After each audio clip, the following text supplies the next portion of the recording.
Hello friends, तो देखो आज हम इस वीडियो में देखने वाले हैं कि यूरिन फॉर्मेशन किस प्रकार होता है, यूरिन का किस प्रकार फॉर्मेशन होता है, तो कैसे कैसे कौन से स्टेप्स इसमें इन्वॉल्व है उसके बारे में हम इसमें देखने वाले हैं। तो देखो मेनली 3 स्टेप्स में इन्वॉल्व है: ultra filtration, reabsorption and secretion. ये 3 स्टेप में क्या होता है, यूरिन का फॉर्मेशन होता है। तो देखो पहला वाला स्टेप कौन सा है, अल्ट्रा फिल्ट्रेशन। दूसरा वाला स्टेप है रीएब्जॉर्प्शन और तीसरा वाला जो स्टेप है सिक्रीशन।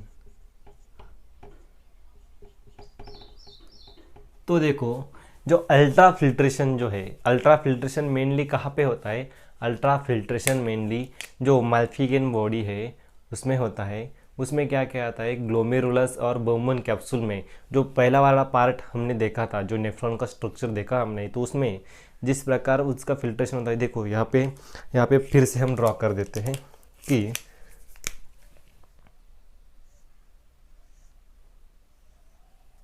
ये एपरेंट आर्टेरियोल्स,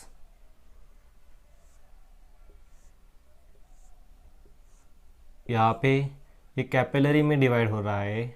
और ये जो कैपिलरीज जो है, ये कैपिलरीज बहुत ज़्यादा क्या रहती है, परमेबल रहती है अदर कैपिलरीज से।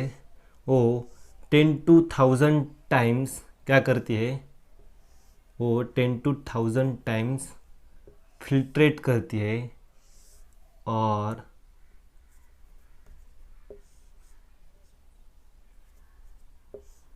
तो इस प्रकार ये कैपिलरी रहती है।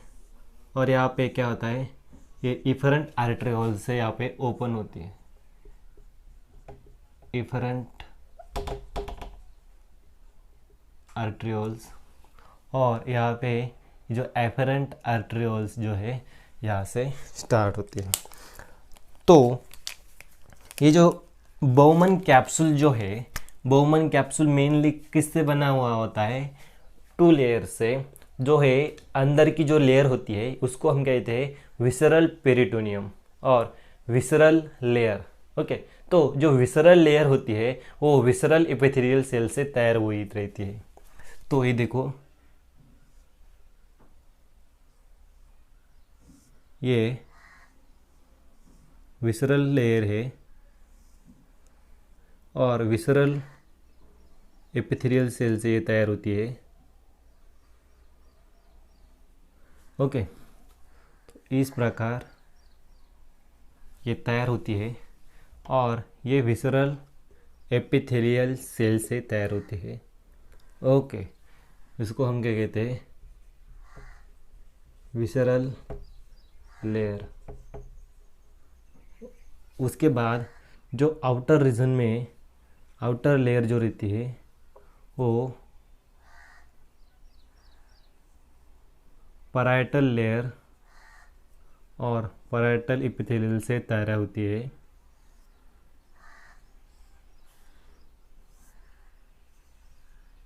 तो इस प्रकार पैराइटल लेयर तैयार होती है, यहाँ पे ये डिवाइड हो रही है बराबर।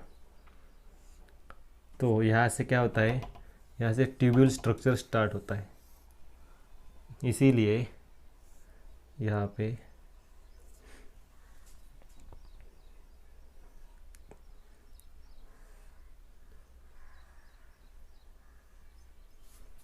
तो इस प्रकार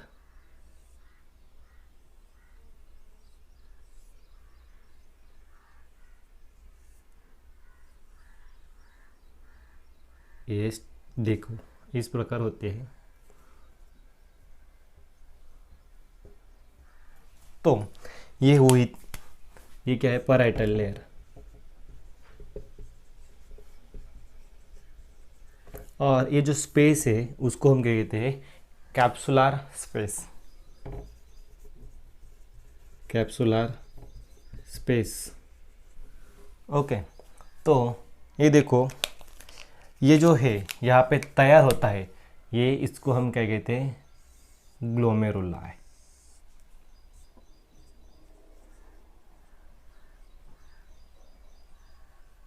ओके। और ये ग्लोमेरुलर, जहाँ पे ये आर्टरियोल्स डिवाइड होती है कैपिलरीज में, और जो कैपिलरी तैयार होती है उसको हम क्या कहते हैं, ग्लोमेरुलर टफ्ट। क्या कहते हैं हम उसको, ग्लोमेरुलर टफ्ट कहते हैं। और यहाँ पे देखो मैं ग्रीन कलर में दिखा रहा हूँ, तो ये जो है यहाँ पे ये एंडोथेलियल सेल्स रहती है, स्क्वैमस इपिथेलियल से बनी हुई रहती है एंडोथेलियल सेल। ओके, ये एंडोथेलियल सेल है और एंडोथेलियल सेल की ये लाइनिंग है। तो एंडोथेलियल सेल लाइनिंग। ओके, तो यहाँ पे देखो, यहाँ पे होता क्या है, यहाँ पे फिल्ट्रेशन स्टार्ट होता है, यहाँ पे फिल्ट्रेशन स्टार्ट होता है। और जो अल्ट्रा फिल्ट्रेशन हम कहते हैं, तो अल्ट्रा फिल्ट्रेशन में देखो यहाँ पे ये ब्लड है, ये ब्लड यहाँ पे आता है। ओके, तो उसका एक प्रेशर रहता है, तो वो जो प्रेशर है वो लगभग कितना रहता है, ये ब्लड का प्रेशर रहता है 55 mm ऑफ Hg, इसका प्रेशर रहता है। और ये इस प्रेशर से यहाँ पे आ जाता है। तो ये जो एफरेंट आर्टरियोल्स है, एफरेंट आर्टरियोल्स का जो ओपनिंग रहेगा वो वाइड रहता है। क्या रहता है, wide, as compare to efferent arterioles. इसका जो रहेगा वो क्या रहता है, वो ज़्यादा वाइड नहीं रहता, वो कम वाइड रहता है। किस लिए, क्योंकि जो एफरेंट आर्टरियोल से ब्लड आता है, आर्टरियोल से ब्लड आता है वो हाई प्रेशर से आना चाहिए, और यहाँ पे प्रेशर क्रिएट होना चाहिए। ये हाइड्रोस्टैटिक प्रेशर यहाँ पे क्रिएट होना चाहिए, और हाइड्रोस्टैटिक प्रेशर से यहाँ पे फिल्ट्रेशन होता है। तो यहाँ पे ब्लड आने के बाद यहाँ पे बहुत प्रेशर रहता है, और यहाँ पे बाद में वो फिल्ट्रेशन होने के बाद यहाँ पे चला जाता है। तो यहाँ पे देखो, ये जो कैपिलरीज रहती है, ये कैपिलरीज 10 to 1000 टाइम्स क्या रहती है, परमेबल रहती है। 10 to 1000 टाइम्स परमेबल रहती है। तो यहाँ से बहुत ज़्यादा मात्रा में क्या होता है, फिल्ट्रेशन हो सकता है। तो यहाँ पे फिल्ट्रेशन किस किस चीज़ का होता है, यहाँ पे प्लाज्मा का फिल्ट्रेशन होता है। तो प्लाज्मा में जो प्रोटीन्स रहते हैं, वो प्रोटीन को छोड़ के, ब्लड सेल को छोड़ के जितना भी कंटेंट्स, जितना भी कुछ रहेगा ब्लड में, वो सब यहाँ से फिल्ट्रेट होता है, सब यहाँ से फिल्ट्रेट होता है। तो यहाँ पे देखो, यहाँ पे जो फिल्ट्रेशन होने के बाद यहाँ पे जो आता है, यहाँ पे जो स्पेस दिख रही है आपको, ये स्पेस जो है इसको हम कहते हैं फिल्ट्रेशन स्लिट्स। इसको क्या कहते हैं हम, फिल्ट्रेशन स्लिट्स, फिल्ट्रेशन स्लिट्स और स्लिट पोर्स, स्लिट पोर्स। तो इससे क्या होता है, ये स्लिट पोर्स से यहाँ पे फिल्ट्रेशन होके यहाँ पे आ जाता है। क्या आ जाता है, सब यूरिन्स और जो भी फिल्ट्रेट हुआ है वो सब आ जाता है। यहाँ पे फिल्ट्रेट क्या क्या होता है, यहाँ पे फिल्ट्रेट होता है कितना, जो प्रोटीन्स रहता है वो फिल्ट्रेट नहीं होता, क्योंकि उसका हाई मॉलिक्यूलर वेट होता है।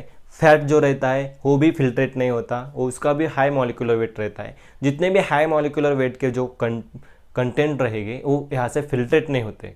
मगर यहाँ पे जो लो मॉलिक्यूलर वेट जो रहते हैं, जैसे कि urine, urea, amino acid, glucose and etcetera, minerals भी रहते हैं उसमें, तो वाटर के साथ वो सब फिल्ट्रेट होते हैं और यहाँ पे जो कैप्सुलर स्पेस है यहाँ पे चले जाते हैं थ्रू फिल्ट्रेशन स्लिट्स। तो देखो यहाँ पे मैकेनिज्म किस प्रकार होता है, ये हाई प्रेशर से यहाँ पे आता है और ये जो परमेबल कैपिलरीज होती है वो परमेबल कैपिलरीज से परमेट होता है और यहाँ पे फिल्ट्रेट आउट होता है, यहाँ पे छोड़ दिया जाता है और फिल्ट्रेट होके यहाँ पे चला आता है।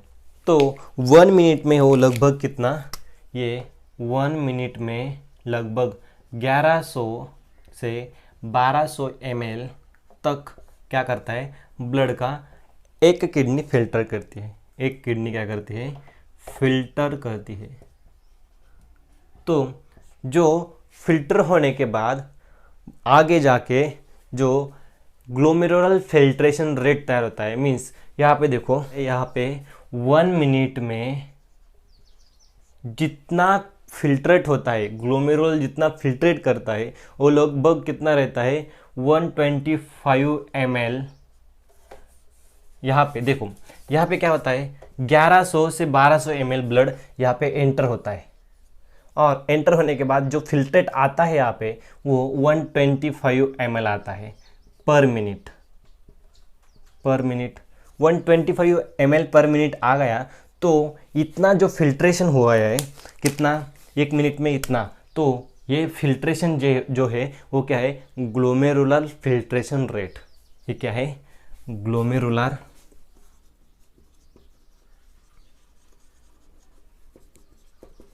फिल्ट्रेशन रेट और GFR।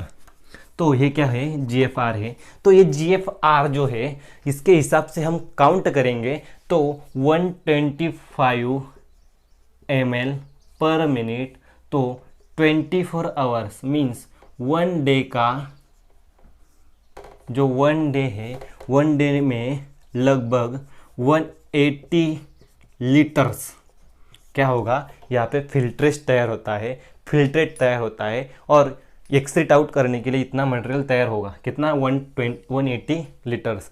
मगर इतना फिल्ट्रेट नहीं होना चाहिए, क्योंकि ये जो इम्पोर्टेंट जो रहते हैं, मीन्स अमीनो एसिड्स, ग्लूकोज और शुगर्स, उसके बाद मिनरल्स, ये जो सब है, ये सब हमें बॉडी को चाहिए होते हैं, और वाटर भी जो है वो भी चाहिए होता है। इतना वाटर का जब लॉस होगा तो हम कैसे,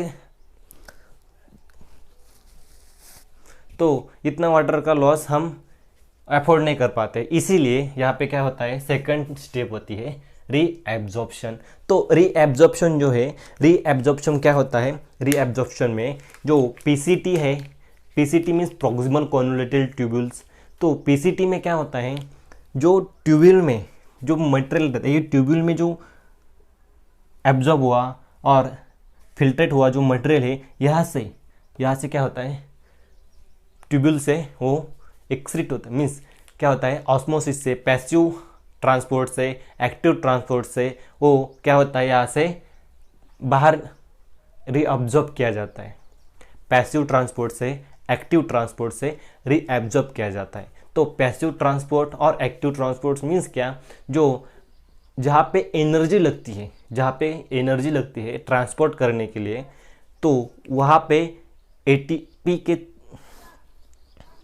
तो उसको हम क्या कहते हैं, एक्टिव ट्रांसपोर्ट कहते हैं। और पैसिव ट्रांसपोर्ट में क्या होता है, ऑस्मोसिस होके, सेमी परमेबल मेम्ब्रेन जिस प्रकार होता है, ऑस्मोसिस होके वहाँ पे क्या होता है, फिल्ट्रेशन होता है, ट्रांसपोर्ट होता है, तो उसको हम कहते हैं पैसिव ट्रांसपोर्ट। तो देखो, जो PCT के यहाँ पे क्या होता है, हम रीएब्जॉर्प्शन हो जाता है, और रीएब्जॉर्प्शन होने के बाद जितना भी वाटर है वो कम किया जाता है, और उसके बाद DCT में भी क्या होता है, रीएब्जॉर्प्शन होता है। तो यहाँ पे लगभग कितना, हम पर डे क्या होता है, 1 to 1.5 लीटर क्या करते हैं, हम यूरिन एक्सक्रीट करते हैं। यूरिन क्या करते हैं, एक्सक्रीट करते हैं। तो ये इस प्रकार होता है रीएब्जॉर्प्शन। तो जो डिटेल जो है कि रीएब्जॉर्प्शन में कौन से मटेरियल PCT से पास होते हैं, DCT से पास होते हैं, तो वो हम डिटेल में हम देखेंगे कि ट्यूब्यूल का फंक्शन जो है उसमें। तो देखो, यहाँ पे इतना ही जान लो कि रीएब्जॉर्प्शन होता है। तो सिक्रीशन जो है, सिक्रीशन में क्या होता है, सिक्रीशन में H+ आयन और पोटेशियम आयन जो होते हैं वो क्या होता है, PCT सिक्रेट करता है। और PCT सिक्रेट क्यों करता है, क्योंकि एसिड बैलेंस करने के लिए। ओके, जो यूरिन का जो एसिड है, एसिड को बैलेंस करने के लिए ये क्या करना पड़ता है, सिक्रीशंस करने पड़ते हैं। तो इस प्रकार क्या होता है, यूरिन का फॉर्मेशन होता है। और कलेक्टिंग डक्ट से, कलेक्टिंग ट्यूब्यूल जो है, कलेक्टिंग ट्यूब्यूल से वो पास होता है, और यूरेथ्रा से हम एक्सक्रीट आउट करते हैं। तो इस प्रकार होता है यूरिन का फॉर्मेशन और एक्सक्रीशन। तो आपको ये वीडियो अच्छी लगी हो तो हमारे चैनल को सब्सक्राइब करो, और कुछ डाउट हो तो हमें कमेंट्स में बताओ कि आपको किस प्रकार का डाउट है, हम आपको उसके बारे में ज़रूर बताएंगे। Thank you.